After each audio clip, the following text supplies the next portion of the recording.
Hello friends, आज का हमारा टॉपिक है इन्फ्लेशन। इस कॉन्सेप्ट को हम मेनली देखेंगे कि किस तरह से इन्फ्लेशन होता है और इस इन्फ्लेशन का एग्जैक्टली किस तरह से इम्पैक्ट हमारे इकोनॉमी के अंदर या हमारे कंट्री के अंदर किस तरह से इसका इफ़ेक्ट होता है। तो इन्फ्लेशन इसे मेनली कॉन्सेप्ट ये मैक्रो इकोनॉमिक्स के अंदर इसे एक्सप्लेन किया जाता है या हम इसे स्टडी करते हैं। तो ये इन्फ्लेशन ये प्रॉब्लम कर देती है हमारे कंट्री की, जो कई प्रॉब्लम उसके general price goods and service के जब बढ़ते हैं तो ये इन्फ्लेशन की वजह से ही होते हैं। इसे मॉनेटरी पॉलिसी और फिस्कल पॉलिसी ये एक तरह का एंगल इस इन्फ्लेशन को देने में हेल्प कर देती है। कई इकोनॉमिक्स के द्वारा ये क्लियरली डेफिनेशन इसकी दी नहीं जाती है कि किस तरह से इन्फ्लेशन को पॉजिटिवली माना जाए या नेगेटिव माना जाए। तो जनरली प्राइस इंक्रीज होता है जब highly continuously goods and service के प्राइस बढ़ते हैं, तो उसे इन जनरली इन्फ्लेशन कहा जाता है। तो हम देंगे तो इसमें फर्स्ट यहाँ पे हम बेसिक देखेंगे कि किस तरह से इन्फ्लेशन होता है और उसके क्या टाइप्स होते हैं। ये हम फर्स्ट पार्ट में इसे एक्सप्लेन करेंगे। पार्ट 2 में हम देखेंगे डिमांड पूल इन्फ्लेशन किस तरह से होता है, इसके बारे में हम डिस्कस करेंगे। और पार्ट 3 में हम कॉस्ट पुश्ड इन्फ्लेशन के बारे में डिस्कस करेंगे। तो एग्जैक्टली ये जो टाइप्स ऑफ इन्फ्लेशन होते हैं, इसके 5 टाइप्स को हम आज की इस वीडियो में डिस्कस करेंगे। जिसमें इन्फ्लेशन ये फर्स्टली होता है inflation on the basis of the speed, second inflation on the basis of the time, third inflation on the basis of the government intervention, fourth inflation on the basis of coverage, और fifth inflation on the basis of the cost. इन 5 types से हम देखेंगे कि exactly जो inflation होता है इसकी किस तरह से यहाँ पे इफ़ेक्ट हमारे इकोनॉमी के अंदर होते हैं, जहाँ पे हम किस तरह से इकोनॉमी की ग्रोथ होती है या ये डिक्लाइन करती है, इससे इन्फ्लेशन इम्पोर्टेंट रोल निभाती है। इन्फ्लेशन के डेफिनेशन को समझने के लिए हम यहाँ पे इकोनॉमिक्स जो उनकी जो डेफिनेशन दिए है, इससे हम समझेंगे कि एग्जैक्टली उन्होंने किस तरह से इन्फ्लेशन को अपने सोच में, अपने पॉइंट ऑफ व्यू से उन्होंने एक्सप्लेन की है। इसमें फर्स्ट है प्रोफेसर क्राउथर। इनका कहना है inflation is a state in which the value of the money is falling when the price are rising. इनका ये कहना है कि जब यहाँ पे वैल्यू ऑफ मनी जब कम होता है क्योंकि प्राइस राइज होते हैं, बट यहाँ पे जब प्राइस बढ़ते हैं बट यहाँ पे जो मनी की वैल्यू होती है ये डिक्लाइन करती है, उसकी वैल्यू कम होती है। प्रोफेसर AC पिग्यू इनका कहना है inflation exists when the money income is expanding more than in proportions to income earning activities. Professor Pigou इनका ये कहना है कि मनी इनकम ये बढ़ती है, ये किस तरह से बढ़ेगी, सबसे ज़्यादा बढ़ती है अपनी इनकम अर्निंग। लोगों की इनकम बढ़ने से ज़्यादा मनी की जो इनकम है, ये मनी सप्लाई है, ये सबसे ज़्यादा बढ़ती है। यही इन्फ्लेशन को दिक्कत दे देती है। प्रोफेसर सैमुअल्सन का कहना है इन्फ्लेशन ओकर when the general level of price and cost is rising. Professor Samuelson कहना है कि इन्फ्लेशन होने की वजह उन्होंने कहा है कि general level of price and जो कॉस्ट आता है किसी भी प्रोडक्शन लेने के लिए, जब गुड्स एंड सर्विस प्रोड्यूस किए जाते हैं उनके आने होने वाले प्राइस लेवल और उनके कॉस्ट ये जब बढ़ते हैं, तब यहाँ पे इन्फ्लेशन को उनके नज़र से माना जाता है। और प्रोफेसर फ्रीडमन का कहना है कि inflation is always and the everywhere a monetary phenomenon and can be produce only by the more rapid increase in the quantity of money that output. इनका ये कहना है कि जो इन्फ्लेशन है ये किसी भी कंट्री के, हम समझे कि जो मॉनेटरी पॉलिसी है इससे ही यहाँ पे इसका फेनोमेनन होता है, और जो प्रोड्यूस किया जाएगा जो इतना रैपिडली इसकी जो इंक्रीज होती है, जो क्वांटिटी ऑफ मनी है ये आउटपुट की, ये भी यहाँ पे कम पड़ती है। तो कंपैरिजनली हम कहें कि मनी की जो वैल्यू है वो कम होती है, पर आउटपुट इनमें इंक्रीज नहीं होता है। जब एक लेवल पे जब किसी भी कंट्री की मनी सप्लाई बढ़ती है, बट यहाँ पे मनी की क्वांटिटी है ये बढ़ती है, बट यहाँ पे जो वैल्यू है मनी की ये डिक्लाइन करती है। इनमें जो डिफरेंस होता है इसे इन शॉर्टली हम कहते हैं ये इन्फ्लेशन होना। और जनरली हम कहेंगे कि किसी भी गुड्स और सर्विस के जब प्राइस लेवल यहाँ पे इंक्रीज़ होते हैं और आउटपुट या किसी की इनकम नहीं बढ़ती है तो इसका जनरली कहा जाता है इन्फ्लेशन। इन्फ्लेशन को दो मेथड के साथ यहाँ पे किसी भी कंट्री यहाँ पे कंट्रोल में रख सकती है। एक होता है मॉनेटरी पॉलिसी और सेकंड होता है फिस्कल पॉलिसी। मॉनेटरी पॉलिसी के अंदर किसी भी कंट्री की जो रिज़र्व बैंक होती है, ये रिज़र्व बैंक उसकी रेपो रेट अगर इंक्रीज़ कर देती है तो इसके वजह से ही यहाँ पे हम इन्फ्लेशन को कंट्रोल कर पाएंगे। तो ये होगा कैसे? अगर रेपो रेट अगर बढ़ा दिया जाता है तो बैंक जो इंक्रीज़ करती है अपना इंटरेस्ट रेट, और जो यहाँ पे रिज़र्व बैंक से लेने वाले जो इंटरेस्ट रेट यहाँ पे और बढ़ते हुए प्राइस से अगर अदर बैंक लेंगे तो वो इंडिविजुअल लोगों को भी देने वाले जो लोन होंगे ये भी उसकी प्राइस या हम कहें इंटरेस्ट रेट बढ़ते हुए आगे फॉरवर्ड हो जाता है। तो इससे होता क्या है, यहाँ से लेस मनी इन सर्कुलेशन के अंदर मार्केट के अंदर होती है और इससे लोगों के पास जो परचेसिंग पावर है ये कम करने की कोशिश यहाँ पे रेपो रेट रिज़र्व बैंक बढ़ाने के साथ साथ कम करने की कोशिश कर देती है। इसके अपोजिट अगर रेपो रेट अगर कम किया जाए तो बैंक्स का जो यहाँ पे इंटरेस्ट रेट है ये कम होता है। अगर रिज़र्व बैंक आने वाले दूसरे जो बैंक्स होते हैं इनको अगर इंटरेस्ट रेट कम पे लोन अगर देंगे तो आने वाले इंडिविजुअल लोगों को भी यहाँ पे अदर बैंक यहाँ पे कम प्राइस पे या हम कहें कि कम रेट पे इंटरेस्ट रेट पे यहाँ पे लोन देंगे। तो इससे होता क्या है, यहाँ पे होगा मार्केट के अंदर मनी की जो सर्कुलेशन होती है ये और भी स्प्रेड होगी और जिससे लोगों की परचेसिंग पावर बढ़ेगी और यहाँ पे हाई इन्फ्लेशन होगा। इसके अपोजिट हम देखें कि जब इन्फ्लेशन होता है तो यहाँ पे जनरल प्राइस जो गुड्स के होते हैं ये बढ़ते हैं, बट ये डिफ्लेशन ये ऐसी भी कंडीशन होती है जहाँ पे प्राइस लेवल यहाँ पे कम होने की कोशिश हो जाती है। जहाँ पे द ग्रेट डिफ्लेशन यहाँ पे आया था यूएसए के अंदर जो 1870 टू 1890 के अंदर हुआ, जहाँ पे गुड्स एंड सर्विस के प्राइस बढ़े नहीं, यहाँ पे कम होने की कोशिश, यहाँ पे अपोजिट या इनवर्स यहाँ पे जो कनेक्शन है ये हमें दिखाई दिया था डिफ्लेशन के साथ साथ। जो ग्रेट डिफ्लेशन के साथ हम इसे पहचानते यूएसए के अंदर हुआ था। हमारा नेक्स्ट पॉइंट बनता है टाइप्स ऑफ इन्फ्लेशन। इन्फ्लेशन के 5 टाइप्स के अंदर हम इसे कैटेगरी या क्लासिफिकेशन किए जाते हैं। फर्स्ट है inflation on the basis of the speed, second inflation on the basis of the time, third inflation on the basis of the government intervention, fourth inflation on the basis of the coverage और fifth inflation on the basis of the causes. इन 5 types के साथ हम यहाँ पे explain करेंगे कि types of inflation किससे से होते हैं और आने वाले सेकेंड और थर्ड वीडियो में हम देखेंगे कि किस तरह से यहाँ पे डिमांड पुल इन्फ्लेशन होता है, सेकेंड वीडियो में एक्सप्लेन करेंगे, और कॉस्ट पुस्ट इन्फ्लेशन को थर्ड वीडियो में हम एक्सप्लेन करेंगे। इस तरह से इन्फ्लेशन पे हम 3 वीडियो के साथ इसे एक्सप्लेन करने की कोशिश करेंगे। तो इसमें जो फर्स्ट है टाइप ऑफ इन्फ्लेशन, इसमें first inflation on the basis of the speed, इसके 4 टाइप्स होते हैं। फर्स्ट है creeping inflation, second walking inflation, third running inflation और फोर्थ हाइपर और गैलपिंग इन्फ्लेशन। तो ये किस तरह से इसके एक्सप्लेनेशन होते हैं इसे हम एक्सप्लेन करेंगे। जो फर्स्टली है इसे कहा जाता है क्रीपिंग इन्फ्लेशन। क्रीपिंग इन्फ्लेशन को ये हम समझते हैं कि किसी की कंट्री के अंदर क्रीपिंग इन्फ्लेशन होना इम्पोर्टेंट या पॉजिटिवली साइन माना जाता है। यहाँ पे कंटिन्यूसली यहाँ पे जो इन्फ्लेशन होता है बट ये स्लोली किया जाता है, इसे ही क्रीपिंग इन्फ्लेशन कहा जाता है। जो किसी भी कंट्री के जो ग्रोथ हो उसे इम्पोर्टेंट माना जाता है, जो इन्फ्लेशन पॉजिटिवली रिएक्ट कर देता है। तो इसके बारे में कई इकोनॉमी इसके बारे में जो क्रीपिंग इन्फ्लेशन होता है ये नेगेटिवली भी एक्सप्लेन करने की सोच यहाँ पे कई इकोनॉमिक्स रखते हैं। तो इसका जो इंक्रीज़ होता है इन्फ्लेशन का रेट यहाँ पे लेस दैन 3% से कम होने की कोशिश यहाँ पे एक्सप्लेन की जाते हैं क्रीपिंग इन्फ्लेशन के साथ साथ। सेकेंड पॉइंट जो हमारा बनता है जिसे वॉकिंग इन्फ्लेशन कहा जाता है, ये इन्फ्लेशन अगर क्रीपिंग इन्फ्लेशन को रोका नहीं जाएगा तो यहाँ पे उस कंट्री की जो इन्फ्लेशन होती है वॉकिंग इन्फ्लेशन के साथ यहाँ पे कन्वर्ट हो जाती है।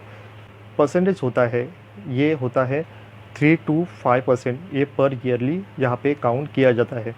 जो इम्पोर्टेंट यहाँ पे स्टेजेस माना जाता है कि अगर वॉकिंग इन्फ्लेशन को अगर कंट्रोल नहीं किया जाएगा तो ये कन्वर्ट की जाएगी रनिंग इन्फ्लेशन।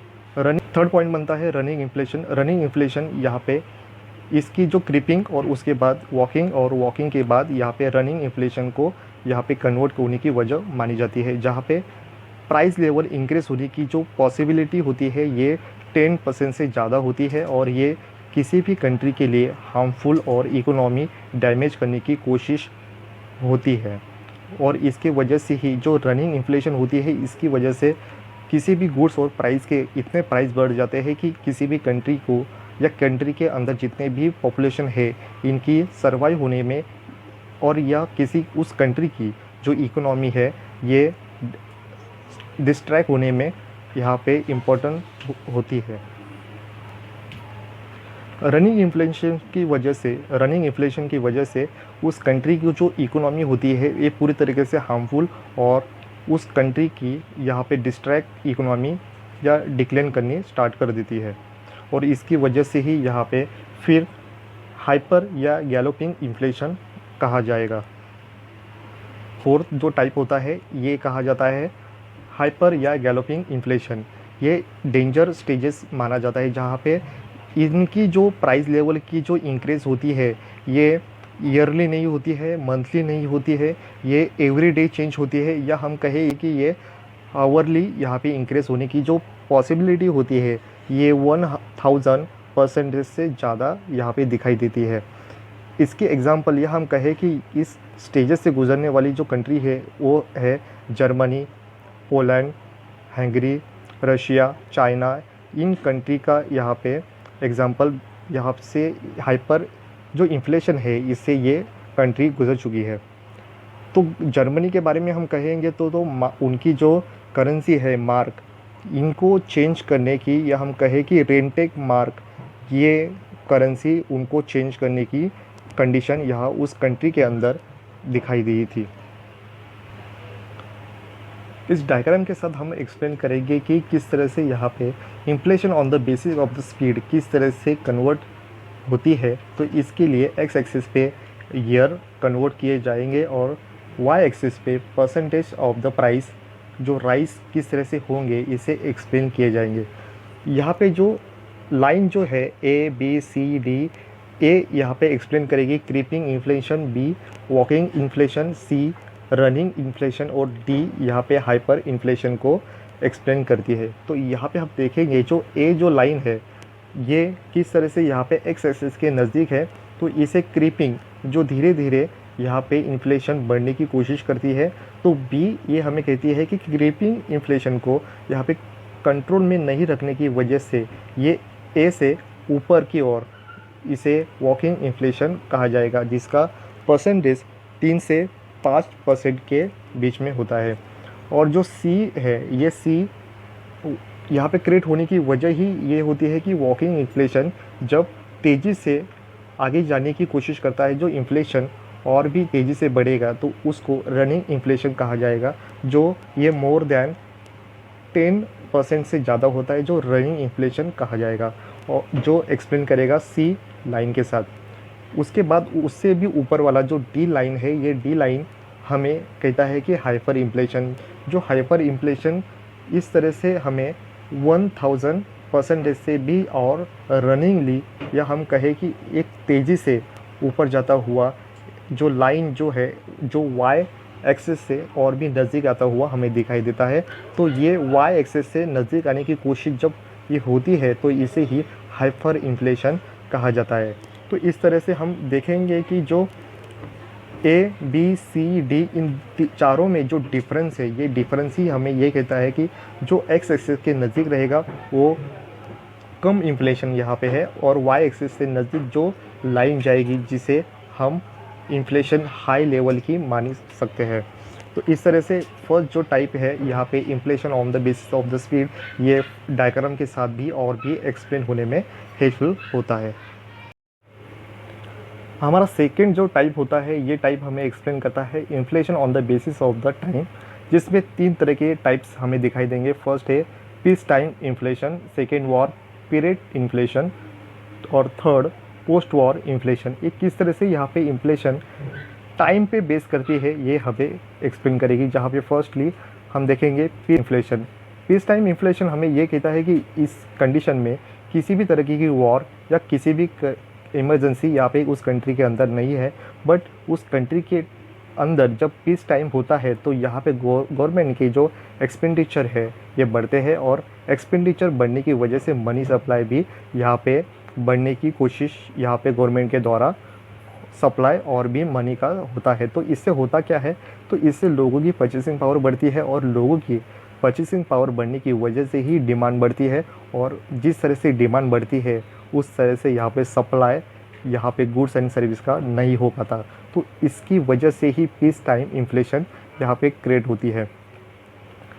सेकंड बनता है war period inflation. War period inflation हमें ये कहता है कि यहाँ पे गुड्स एंड सर्विस के शॉर्टेज यहाँ पे क्रिएट होते हैं, और उस कंट्री की जो फोकस होती है वॉर टाइम में, या जो कंडीशन यहाँ पे क्रिएट होती है इस पे ही फोकस किया जाएगा, और जितने भी प्रोडक्शन लिए जाएंगे उसके बदले यहाँ पे जो वॉर के लिए जो मटेरियल लगेंगे उस पे यहाँ पे इन्वेस्टमेंट किया जाता है।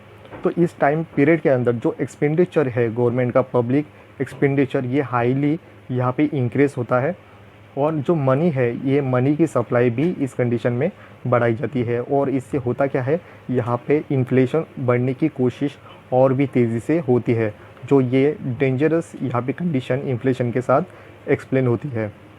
थर्ड जो टाइप है यहाँ पे बनता है post war inflation. Post war inflation ये हमें कहता है कि वॉर पीरियड के अंदर जितने भी कंडीशन या उस कंट्री के अंदर इकोनॉमी जितनी भी डैमेज हुई है, इसको सुधरने के लिए भी या उसमें रिकवरी होने में भी टाइम लग सकता है, और प्रीवियस कंडीशन यहाँ पे आने के लिए भी यहाँ पे कुछ समय देना होगा, और ये टाइम आने से पहले भी यहाँ पे अंदर जो यहाँ पे इन्फ्लेशन क्रिएट होते हैं ये किस तरह से होंगे, क्योंकि ऑलरेडी प्रीवियस ईयर में जो वॉर पीरियड के अंदर जितना भी यहाँ पे जो डैमेजेस हुए हैं ये रिकवरी करने में टाइम जाएगा। तो ये सिचुएशन इन्फ्लेशन को बढ़ने में हेल्प होती है, क्योंकि economy already war condition time period के अंदर तबाह हो चुकी होती है, और यहाँ पे प्रॉपरली कम्युनिकेशन नहीं होते हैं, रोड जो ट्रांसपोर्ट के लिए मारे जाते हैं ये प्रॉपरली नहीं होते हैं, जो सर्कुलेशन होते हैं ये भी पूरी तरीके से यहाँ पे स्टॉप किए जाते हैं। तो ये सभी कंडीशन को प्रीवियस कंडीशन में लाने में और भी समय लग सकता है। तो इसकी वजह से ही यहाँ पे जो टाइम वेस्ट होगा, मनी वेस्ट होगी, ये सभी को प्रीवियस कंडीशन में लाने के लिए उस कंट्री की बहुत सी हेल्प यहाँ पे लगती है, और इसकी वजह से जो गुड्स एंड सर्विस यहाँ पे लोगों को मिलने के लिए प्राइस इंक्रीज़ हो जाते हैं। तो इसके वजह से ही इस कंडीशन में जब रिकवरी होती है तो रिकवरी करने के लिए भी यहाँ पे इन्फ्लेशन होता है। तो इसको ही यहाँ पे पोस्ट वॉर इन्फ्लेशन कहा जाता है। हमारा थर्ड यहाँ पे जो टाइप्स होता है इन्फ्लेशन का वो है inflation on the basis of the government intervention. इसके दो टाइप होते हैं, एक होता है ओपन इन्फ्लेशन और सेकेंड सप्रेस्ड इन्फ्लेशन। इसमें जो फर्स्ट है ओपन इन्फ्लेशन, ये होने की वजह क्या है, जहाँ पे गवर्नमेंट की जो इंटरवेंशन होती है ये मार्केट के अंदर नहीं होती है, और जो मार्केट के अंदर जो सिस्टम चलता है ये मार्केट के रूल्स एंड रेगुलेशन के साथ साथ ही चलता है, जहाँ पे गवर्नमेंट का कंट्रोल नहीं होता, और इसकी वजह से मार्केट अपने आप जब कंट्रोल करता है तो प्राइस लेवल बढ़ती है, और अनलिमिटेड ऐसी कंडीशन में गुड्स एंड सर्विस के प्राइस बढ़ते हैं, जिसकी वजह से ही यहाँ पे इन्फ्लेशन हाईली यहाँ पे दिखाई देते हैं, जिसे ओपन इन्फ्लेशन कहा जाता है, जहाँ पे गवर्नमेंट का किसी भी तरह का इंटरफेरेंस नहीं होता है। सेकेंड बनता है सप्रेस इन्फ्लेशन।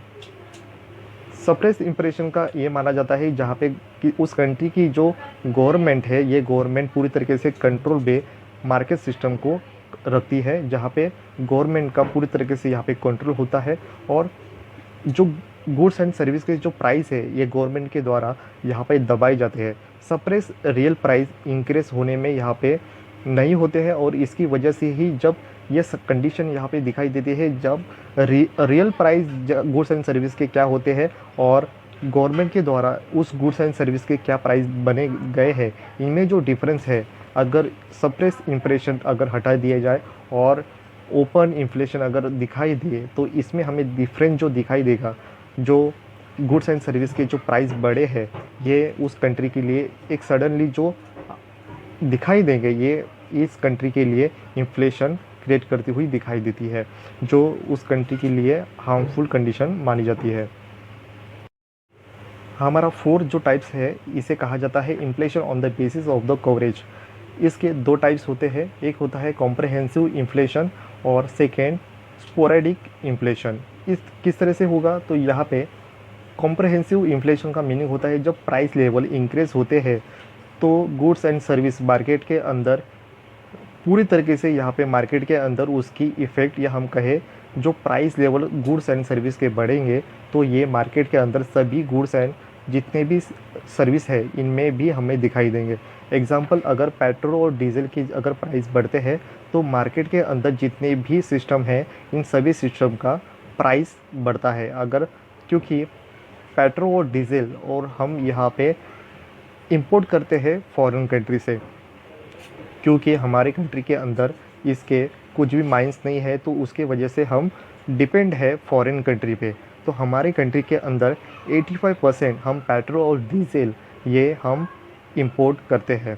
तो उसकी वजह से अगर फॉरेन कंट्री के अंदर जब प्राइस क्रूड ऑयल के बढ़ते हैं तो उसकी वजह से पेट्रोल और डीजल भी हमारे कंट्री के अंदर यहाँ पे बढ़ते हैं, तो उसका इम्पैक्ट हमारे सभी गुड्स एंड सर्विस पे इफ़ेक्ट होता है, क्योंकि उसके प्राइस बढ़ते हैं। उसकी वजह क्यों, क्योंकि हमारी जितनी भी गुड्स एंड सर्विस है उसके ट्रांसपोर्टेशन का कॉस्ट बढ़ता है और उसकी वजह से ही यहाँ पे जो प्राइस है गुड्स एंड सर्विस के बढ़ते हैं। तो इसी कंडीशन को यहाँ पे कॉम्प्रहेंसिव इन्फ्लेशन माना जाता है।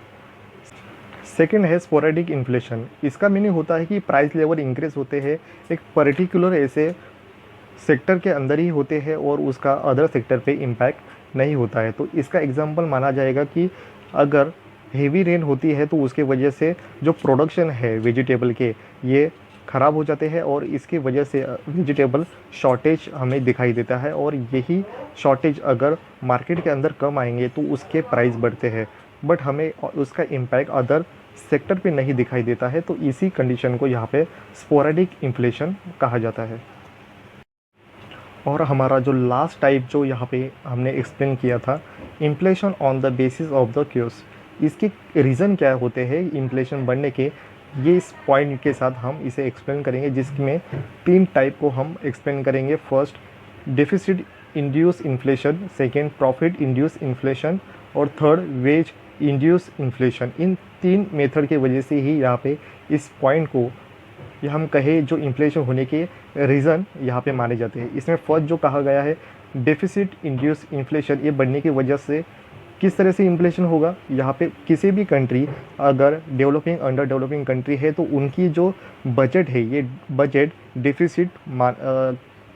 बजट यहाँ पे डिफिसिट कंडीशन में यहाँ पे लोगों के सामने पब्लिश की जाती है, और इसका मीनिंग ही यही होता है कि उस कंट्री की जो डिफिसिट जो बजट है ये पब्लिश किया जाएगा, तो यहाँ पे इन्फ्लेशन और भी बढ़ने की कोशिश होती है, क्योंकि उस कंट्री की ये परचेसिंग पावर को कंट्रोल में करने के लिए ही ये मेथड या हम कहें ये बजट डेफिसिट बजट यहाँ पे प्रेजेंट किया जाता है, और इसकी वजह से जो रेट होते हैं ये बढ़ते हैं और यहाँ पे जो मनी की जो वैल्यू होती है ये कम होने की कोशिश की जाती है, और लोगों की जो परचेसिंग पावर है ये कम करने की कोशिश की जाती है। तो इससे होता क्या है कि लोगों की परचेसिंग पावर तो बढ़ती है, बट यहाँ पे जो इनकम इंक्रीज जो होना चाहिए वो उस तरह से नहीं होता है। तो इसकी वजह से ही ये इस कंडीशन को डेफिसिट इंड्यूस इन्फ्लेशन कहा जाता है। सेकेंड पॉइंट हमारा बनता है प्रॉफिट इंड्यूस इन्फ्लेशन। इस किस तरह से इस मेथड के साथ यहाँ पे इन्फ्लेशन होता है, तो कई प्रोडक्शन लेने के लिए जो प्रोड्यूसर होते हैं वो मैक्सिमम लेवल पे अपना प्रॉफिट अर्न करने की कोशिश करती है, और उसकी वजह से ही वो अपना जो प्रोड्यूस किया जाने वाला जो गुड्स एंड सर्विस है इस पे प्राइस बढ़ा देते हैं, और इससे मैक्सिमम लेवल की जो प्रॉफिट उनको लेने की कोशिश करने की वजह से ही यहाँ पे प्रॉफिट इंड्यूस इन्फ्लेशन यहाँ पे क्रिएट होता है।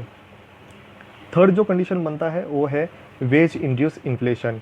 तो ये वेज इंड्यूस इन्फ्लेशन किस तरह से होता है, तो इसकी वजह मानी जाती है जो लेबर होते हैं, ये लेबर अपने वेजेस इंक्रीज़ करने के लिए प्रोड्यूसर को यहाँ पे मजबूर करते हैं। और इसकी वजह से हमें पता चलता है कि जब यहाँ पे जब प्रोडक्शन हाई यूज़ लेवल पे नहीं होता है, सिर्फ और सिर्फ लेबर के वेजेस बढ़ते हैं, तो इनकी वजह से क्या होता है, जो प्रोड्यूस करने वाला जो प्रोड्यूसर है, वो जो प्रोड्यूस करेगा तो उसकी जो कॉस्ट है वो तो यहाँ पे बढ़ेगी, क्योंकि लेबर की यहाँ पे जो वेजेस बढ़े हैं उसके वजह से उसका प्रोडक्शन कॉस्ट बढ़ा है, बट उसका प्रोडक्शन यहाँ पे जो उसकी वैल्यू है ये नहीं बढ़ी है। तो इसको उस प्रोडक्शन लेने के लिए जो कॉस्ट आया है वेज इंक्रीज होने की वजह से ये बढ़ता जाता है, बट उसका प्रॉफिट यहाँ पे कम होता है।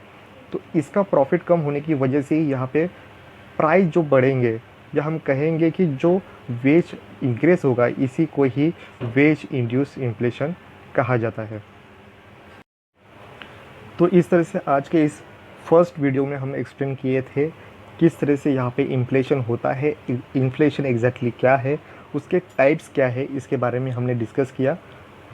इन्फ्लेशन पे और भी 2 वीडियो आएंगे जिस पे डिमांड पुल इन्फ्लेशन पार्ट 2 में एक्सप्लेन करेंगे, जिसमें उसका डायग्राम और उसके रीज़न क्या होते हैं डिमांड पुल इन्फ्लेशन होने के। और थर्ड पार्ट में हम देखेंगे कॉस्ट पुश्ड इन्फ्लेशन एग्जैक्टली क्या है, उसके रीज़न क्या है, इसको और उसके साथ उसके डायग्राम को हम एक्सप्लेन करेंगे और समझेंगे कि एग्जैक्टली ये इन्फ्लेशन के जो मेन जो मेथड है डिमांड पुल इन्फ्लेशन और कॉस्ट पुश्ड इन्फ्लेशन, इसे किस तरह से यहाँ पे इंक्रीज होने को, या हम कहें इन्फ्लेशन किस तरह से बढ़ते हैं, इसको हम और भी डीपली एक्सप्लेन करेंगे पार्ट 2 और 3 में। तो इस तरह से आज के इस वीडियो में इन्फ्लेशन के टाइप्स के साथ साथ आज के इस वीडियो में बस इतना ही। Thank you.